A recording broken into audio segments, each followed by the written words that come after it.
Reason number 7 for the accuracy of the Gospels is the fact that 3 of the Gospels were written by fundamentalist Jews. And Luke, who was a Gentile, claims that his sources were eyewitnesses, which means that these eyewitnesses must have been Jews. Even modern critics who assume that the Gospels contain many fabrications admit that these stories must have been generated within the Jewish community, because it wasn't until 7 years after Pentecost that the first Gentile church started in Antioch. You can read about that in Acts chapter 11. Note that the stories of Jesus' miracles are being circulated as early as Acts 2:22. Peter said, "Jesus the Nazarene was a man attested to you by God with miracles and wonders and signs which God performed through him in your midst, just as you yourselves know." So the people who started all these stories about Jesus' sayings and miracles were Jews. Okay? Well, so what? Remember that in the Jewish religion, giving a false testimony about anything was a sin. For example, in the law, in Exodus 23:1, it says, "You shall not bear a false report."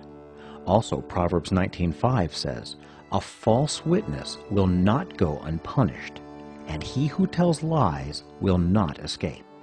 Now, remember what Jesus said. He said, "Do not think that I came to abolish the law or the prophets. I did not come to abolish, but to fulfill them." If the apostles were following a man who said this, would they then violate their own law by fabricating so many stories about Jesus every chance they got? No one would expect them to. Now you may say, "Well, Gary, we have other Gospels that have a lot of wild and crazy things about what Jesus said and did." For example, the Gospel of Judas, the Gospel of Thomas, and there are others. These are called the Gnostic Gospels. People say, "Well, how do you know that the stories in the canonized Gospels aren't just as crazy as the Gnostic Gospels?"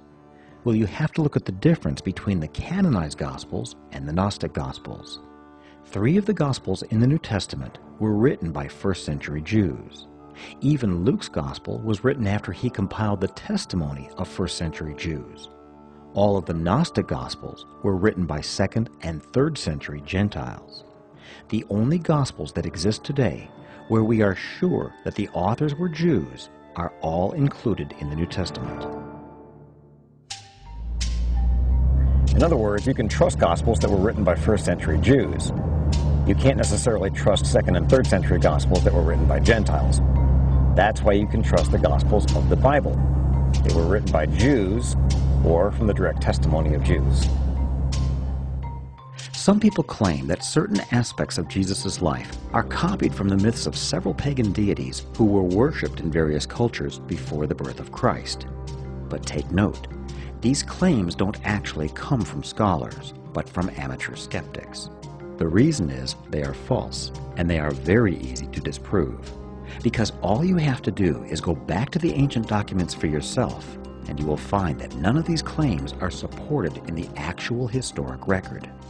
And then you realize what is happening here, that the stories of Jesus' life are not copied from pagan gods, but rather the myths about these gods have been recently and deliberately revised to copy the story of Jesus. Anyone who claims that the stories of Jesus were plagiarized from ancient deities is obligated to prove it with manuscripts and inscriptions, but they can't because they don't exist. Secondly, remember that the Jews were religiously a very separatist people, and no Jew in the 1st century would have plagiarized from a pagan myth to rewrite a portion of their own history, much less to make a pagan god out of a man. That was idolatry, and it was forbidden. So it turns out that the early Christians did not make up stories about Jesus. On the contrary, it is modern critics who are revising the myths of ancient gods in order to discredit the story of Jesus. Reason number 8 for the accuracy of the Gospels has to do with the martyrdom of the apostles. Every one of the apostles was persecuted for their faith, and 10 of them, excluding Judas, were martyred. And the Romans tried to kill the apostle John by boiling him in oil on this very spot. Out of 11 men, you might think that one or two would be foolish enough to die for something that they did not actually believe. But in the annals of history, there are 11 uncontested legends about the torture and eventual martyrdom of these men, and absolutely no legends about the survival of any of them except John. The question is, who would be willing to die for something that they knew was a lie? Virtually no one would. So why should we assume that 11 out of 11 apostles would? Why would they leave their homes and walk across the world for the rest of their lives for the sake of a big lie? If the early Christians conspired to propagate a lie, then they also conspired to leave their families, to suffer, and to die for this lie. That totally defies common sense, and in my opinion, the only person who would believe that is someone who's trying very hard to prove something. Reason number 9 for the accuracy of the New Testament Gospels is because all of the Gospels are different. Each one has unique material that the other 3 do not contain. Each one of them is told from a different perspective, for different reasons, at different times, in different places, and to different readers. In essence, there were 4 first-century historians who each independently confirmed the reality of the events in Christ's ministry. These differences actually tell us that the truths about Jesus' life are very reliable. If the Gospels were almost identical to each other, it would simply mean that 3 of them were copies of one of them, or that all 4 were copies of another common document. But the fact that the Gospels are all different proves that the writers did not fully collaborate with each other, but drew from many sources, and that the deeds and sayings of Jesus that are recorded in them actually occurred. Here's the 10th reason why the Gospels are true. There is a common misconception that a person in the first century could not be a Christian and credible at the same time.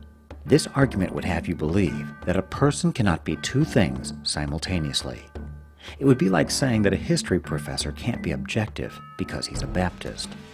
At the very heart of this argument is religious bigotry. Think about this. How are the 4 Gospel writers any different than Josephus? Flavius Josephus was a first-century historian who wrote about the history of the Jewish people. Virtually all scholars regard Josephus as highly credible. Josephus was unquestionably an important apologist in the Roman world for the Jewish people and their culture, but he always remained in his own eyes a loyal and law-observant Jew. So for anyone to say that Josephus is believable, but the 4 Gospel writers are not, is to say that one Jew is credible, but 4 Christians are not. Anyone who teaches this is entirely biased against the Christian faith. Some people go so far as to claim that the primitive Christian church had no concept of a physical Jesus.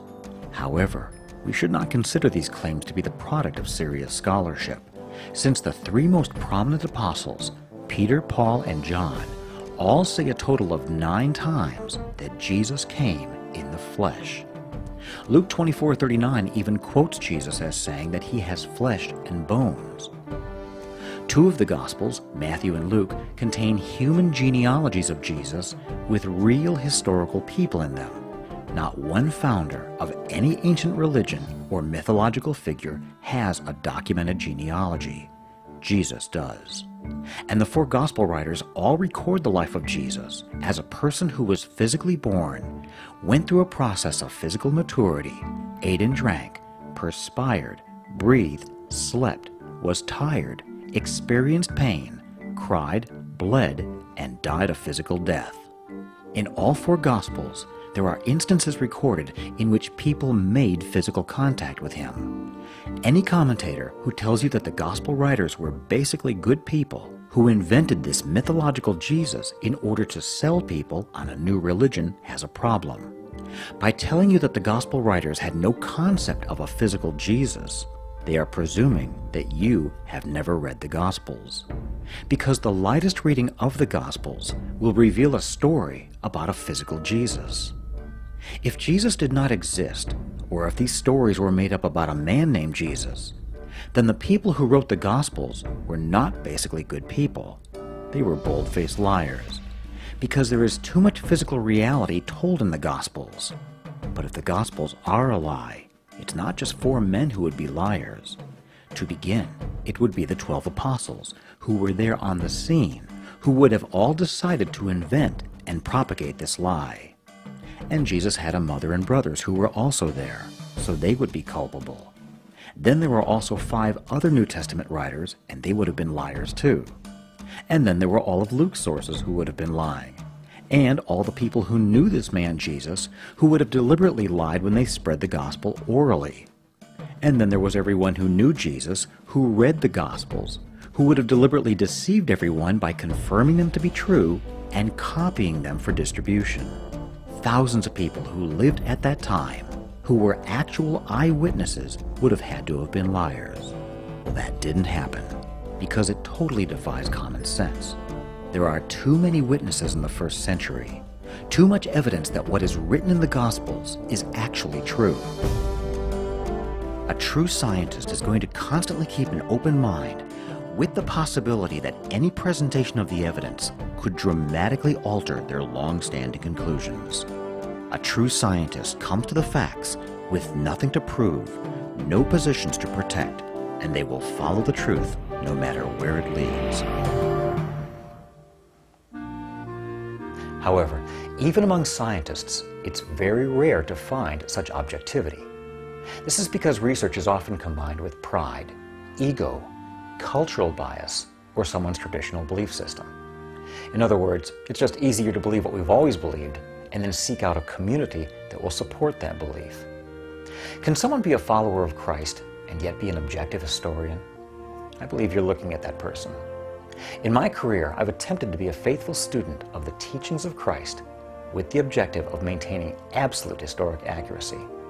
And as you read through the merged Gospels, you'll very soon discover that historic accuracy is my passion. And when new facts are presented to me, my belief system is open to constant revision. This, I believe, makes me an objective historian. I believe that the fourfold Gospel is an historically accurate account of the life and the teachings of Jesus Christ. And this is why I've dedicated my life to studying them and to teaching you what I've learned. My commitment to you is that I will always be true to good science and the scientific method. That method has brought me to the place where I am right now. If you haven't done so already, I'd like to invite you to watch the video overview of the merged Gospels, and then watch the video about how I wrote the book. You're going to want to get a copy of the merged Gospels for yourself, and then get ready for a video walking tour as we go through the Holy Land, literally and spiritually retracing the steps of Jesus.